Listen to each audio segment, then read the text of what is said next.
Hello and welcome. My name is Michał Banasiak, and this is the Institute of New Europe series of talks within the Polish-Czech Forum project. Our guest today is Vít Dostál, Executive Director of AMO, Czech Association for International Affairs. Hello. I'd like to start with one of the recent events in Czech politics, anti-governmental protest in Prague. Could you please tell us more about the motives of protesters? Are they mostly economic, for instance, a high inflation rate, or are there also other motives, for instance, connected with the war in Ukraine? I think we have to differentiate between two kinds of opposition against the government. First of all, we've got standard political opposition to the government, which is, of course, in the parliament. The leader of the main opposition party, ANO, is the former Prime Minister Andrej Babiš, and they, through various political means, oppose what the government does. They have quite a public support. ANO is for many months, or has been for many months, the leading party in the opinion polls, and it seems that if the elections take place now, then ANO would win election, and the opposition would get the majority in the Chamber of Deputies. So that's the standard political opposition. And then, secondly, we've got kind of anti-systemic opposition, which is exactly the group or the groupings you could meet last Sunday on the Wenceslas Square. They are more radical. They are less organized, definitely, than a political party, though they form one political party already. But in opinion polls, they get the support of around 1.5%, from 1.5% to 3%. So it is not a politically significant force, but they organize demonstrations, meetings. They are quite active on social networks, in the chain emails. So therefore, they are quite visible. Still, I don't think that the demonstration this weekend was a success for these forces. They attracted much less people than they expected. Yes, and to answer your second question, what is the motivation of people to gather for such a meeting? It's the high inflation, it's the support of the Czech state for Ukraine, and it's, I think, the general feeling in parts of the society that they've been abandoned by the government, and that the government, which also introduced a plan of some kind of a fiscal reform, which is now being implemented. So they have a feeling that they've been abandoned by the government, by the state institutions, and they have a feeling they have to somehow voice their anger in such a way. But as I said, they do not constitute a significant political force. Though, of course, the ANO party is trying to attract those people, as they constitute some kind of a trending part of the society. So they are, showing some kind of understanding to their feelings as well. You said it was not a success, this demonstration, I mean, but what about the governing party stance on that matter? The government for sure also sees the economic troubles the Czech economy faces, and also for sure sees that the support for helping Ukraine is lower. It was more than 1 year ago. I would have to look up for the exact data for nowadays. Of course, that as I think in many other countries, the support for Ukraine, for Ukrainian refugees in the country, in the Czech Republic, has declined from what we saw in the spring 2022. But I don't think it declined significantly. It's not a completely different story. There is a solid ground in the Czech Republic for support of Ukraine and for support of the Ukrainian refugees. I think that the government is aware of that, but you can also see voices or hear voices that rather than trying to find the motivation of these people, are trying to ridicule their stances or their views, which is probably not a good strategy. And I think that the big test is coming, and that the big test will be the European Parliament elections next spring, because between the general elections and or between the presidential elections this year in January and the European Parliament elections next year in June, there is a quite a long time period without any elections in the Czech Republic. And the moods of the society are going up and down. The impact of this winter on the family budget will be definitely a very important factor on that. And of course, the inflation is a very important thing as well. But it's the question how much the government can do, and what's the role of the national bank. So there are more actors, that have an impact on that. Are the European Parliament and other European Union's institution important political institution for Czechs? That next year European elections, will it be an important political event in the Czech political calendar? It's difficult to predict the European Parliament elections from today, but I think that one thing is quite clear, that in the case of the Czech Republic, it will be the typical second-order elections. That means that the voters, they would not vote about so much about the topics that European Parliament could influence, but more they would focus on the domestic political issues. And for certain part of the society and the voters, it will be a good opportunity to show the yellow card to the government, for they do not like what the government does, or they would like to perform better for the government. That means that, and of course that the opposition parties would like to exploit this opportunity and to show to the government how you look. You lost completely the elections, and you see what's the popular voice on how you govern. Let's call your elections or something like that.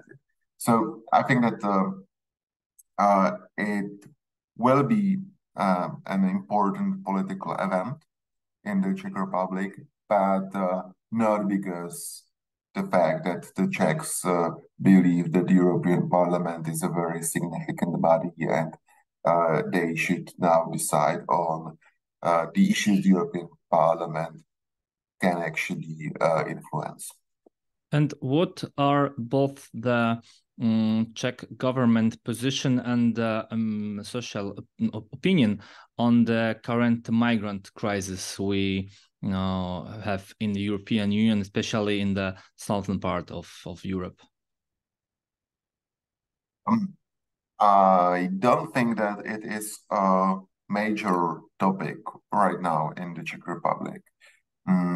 There has been some debate on that as the new agreement on migration was reached on the European level or among the member states a couple of months ago, when this agreement and the Czech positive stance towards this agreement were harshly criticized by the political opposition, by both countries, the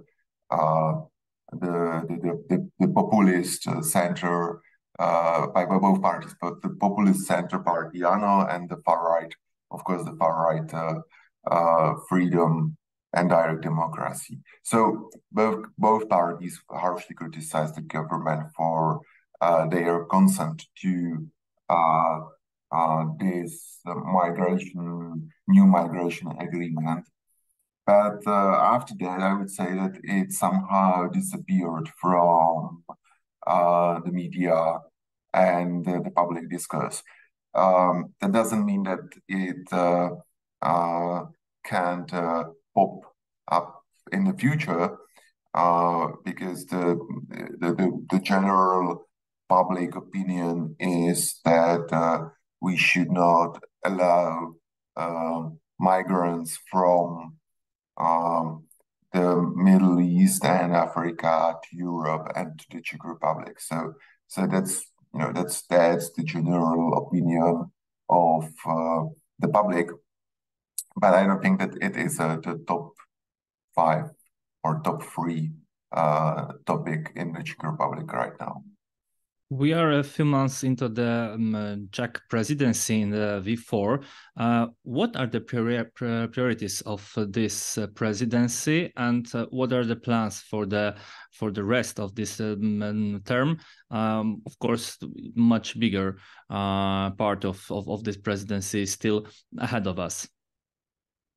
Well, the Czech V4 presidency is focused on the civic dimension of the Visegrad Group, which is quite understandable, as the 4 countries can hardly agree on the crucial geopolitical issue of today, which is the Russian war against Ukraine.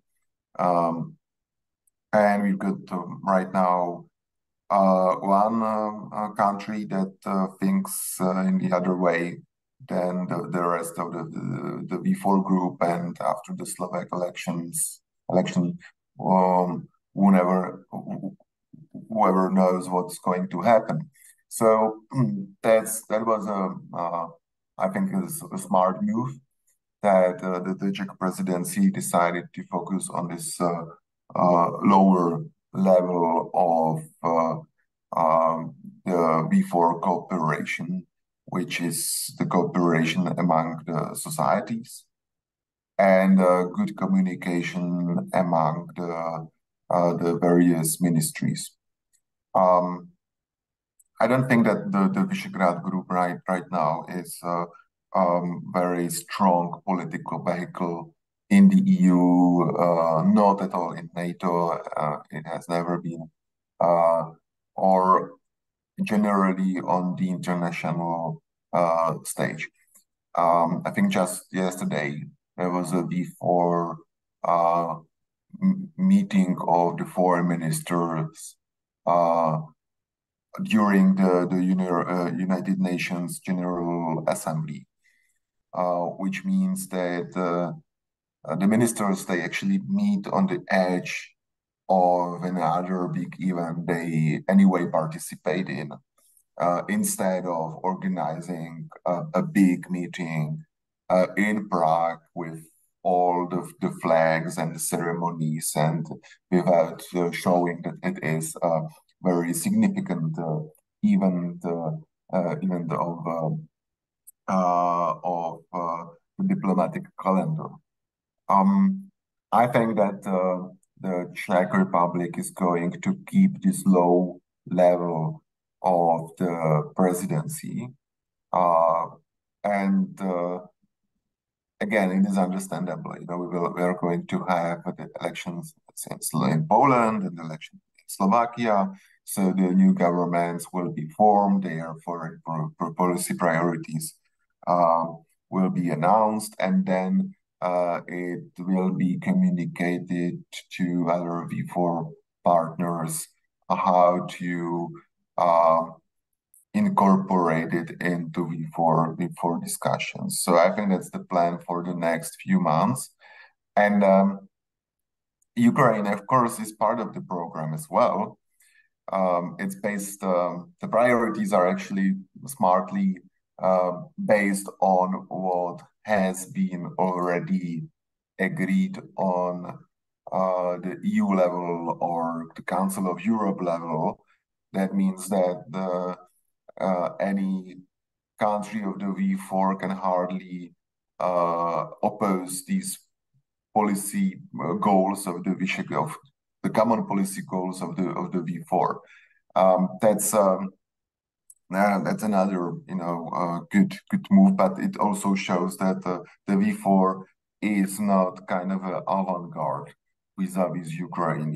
If you would like to search for some kind of avant-garde, it has been so far, for example, this group of brave 6 countries, the Czech Republic, Slovakia, Poland, and Estonia, Lithuania, Latvia as well. So, but not Hungary. So that's basically, I would say, my reading of the Czech priorities and the view on the Visegrad cooperation right now.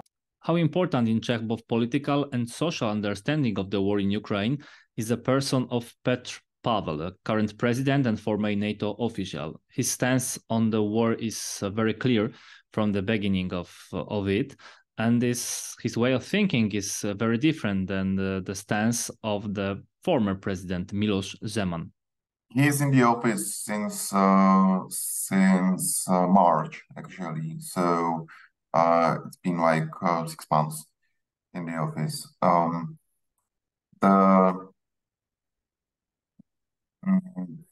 I don't, he during his campaign he struggled a little with this picture of a general and a war president. That was not the thing he would advertise a lot, and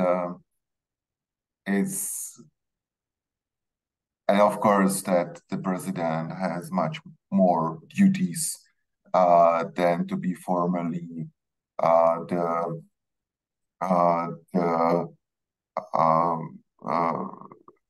representative of the army as well, which is somehow part of the constitution. And he focused on many other issues in past months. There was the case of the Constitutional Court. He had to propose new members of the Constitutional Court, which was a quite difficult exercise. He had to enter, the discussions with the Senate that has to approve the members of the Constitutional Court. There were some quite important laws that he has to decide what to do about them in some kind of a discussion with the government. Of course, that he has been quite active internationally. He traveled to Ukraine, which goes into direction, of your question. He traveled to Ukraine. He also visited the places that are closer to the battlefield, unlike many other heads of the state. So he was kind of a special in that, he traveled to Dnipro as well. So I think that he sees it as a part of his mandate to deal with the Russian war against Ukraine. He's quite consulted with the government on that. That's a new thing actually we have, that the president and the government, or the president and all parts of the government basically have a very similar view on the foreign and security policy, unlike with the previous president. But on the other hand, I think that he understands the complexity of his mandate, and that there are many other issues that he has to deal with, as those I mentioned just a while ago. Let's change the topic completely. CSOB Bank calculates and informs that this year's Czech spendings in Poland are more than 30% higher than spendings 1 year ago. And we know that Czechs come to Poland to buy petrol, to go shopping. But if we focus only on touristic spendings, then the growth is even bigger because it's more than 50%. Does it mean that Poland is like kind of touristic discovery for Czechs? Is it a new direction that Czech people choose on holidays? I very much like this question because that's the phenomenon of this summer actually. If you would go to a hairdresser and start a talk on, okay, so where did you go for vacation? You definitely find in the room at least one person that traveled to Poland. There is some kind of a mood there or appetite for Poland this year. I believe that there are more factors that contributed to this. There is it's said in the Czech Republic that the prices in Croatia went crazy up, and that it is not worth going there anymore. Of course, that there is this high inflation, so people try to find something a bit cheaper as well. There is a much more talk on the Polish economic success in the Czech media as well. And of course that the people mainly around the border are aware of the cheaper prices for food products and oil, because they go shopping behind the border every weekend. So they know, okay, that this country called Poland is actually quite similar to us. It has something to offer, so let's try and let's go for vacation. It's not a result of any sociological research, just my interpretation on what happened and why it happened so suddenly that the Czechs travel to Poland for vacation. But it's not a completely new phenomenon. I think that the main changing point happened already 11 years ago, when Poland hosted Euro in football, and the Czech team actually played I think two or three matches in Wrocław, which is close to the Czech border, and one in Warsaw, and Czechs started to travel to Poland, which in past you would ask why to travel to Poland, because it was a completely unknown country. And this is, somehow transforming. And now we see quite kind of a result of that. And I think that I haven't heard a negative story from, because, as I interested in Poland, when people start to talk about their vacation in Poland, I always, ask them how did they like it, and quite often they say that they would like to travel back in future or next year. You said that it's a phenomenon of this summer. So what to do to make it a permanent thing, not only a 1 year's, 1 season's phenomena? The problem we've got between the Czech Republic and Poland, which is a poor connectivity, especially on the western side of the border, which is not important, but mainly on the Polish side. But the railway connection is a problem. That's the problem of the Czech Republic also with Germany, not only with with Poland. It's and for I think that if you travel to Poland for the touristic reason, then people usually travel by car, and then as soon as they enter Poland, they see the newly built highways and motorways, and they are excited about that. So I don't think that the level of infrastructure in Poland or between the Czech Republic and Poland would be a challenge for rising numbers of the Czechs traveling to Poland for vacation. Thank you very much. Our guest was Vít Dostál, Executive Director of AMO, Czech Association for International Affairs. Thank you for having me.